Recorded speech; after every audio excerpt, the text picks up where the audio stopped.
Academy for Teachers Friends. I'm recording this project, so if Scratch is down or slow during our class, you'll still be able to see the pattern project and the animations that show the glide, flip, and rotate motions on the plane with a quilt block. So if we look inside this project, this is the project page where you can add something to a studio if you're working in Scratch. If I go inside the project, you can see the code that I created for each of these quilt blocks. There's one for each type of motion on the plane: glide, rotate, and flip. So if I'm in the quilt block that says glide, one of the Scratch sprites, and I choose glide in the button area, a quilt forms based on glides. I tried to make it a little more interesting by having two different blocks. So actually this one glides over here and every other one, and so on and so forth, to create this quilt. Take a look at rotate.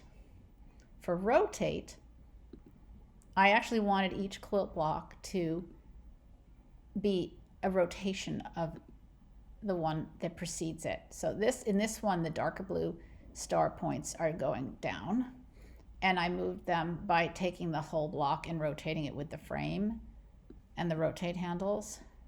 I turned it around so that each subsequent quilt block is rotated.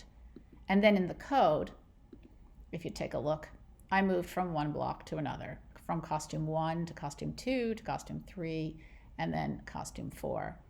And each row I tried to vary a little bit with which of the rotated blocks it starts with. So when I click on rotate, it clears the whole screen and then does the code for the rows of the rotated blocks in a quilt.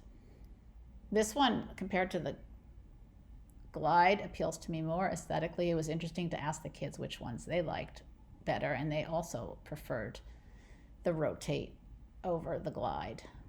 Finally, in the flip, I simply created costumes for the quilt blocks that were flips of one another. This is horizontal flip and this is vertical flip. And then I put those blocks in the code. So if you take a look at the code for flip, you'll see it goes from costume 1 to costume 2 to costume 1 and costume 2 again. So it's just a very simple pattern of a flip. Let's take a look at it. That was the rotate you were seeing right there. So one block is flipped, gets to the next one, and so on, and I varied it so that we start the second row with a different block. And you get a different effect from that. So these animations are designed so that the students can watch them first, and then they remix this project, making a copy for themselves. They can go into the costumes and change the color.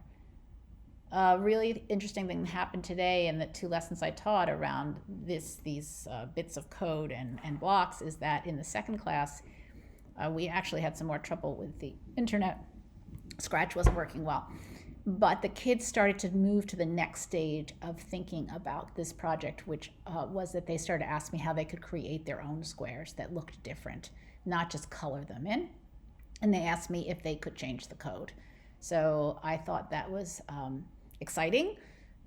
This is something called decomposition. When they go into existing code, look for patterns, for example, the way that I decided which quilt blocks went after another, and then they can take apart the code and put it together in new ways. So in computational thinking, pattern, sequence, and decomposition are all important parts of learning, and I think they're also an important part of taking a look at and creating patterns. Thank you so much for listening, and I made this in case Scratch was too slow for you to see Scratch in real time during class today. Bye.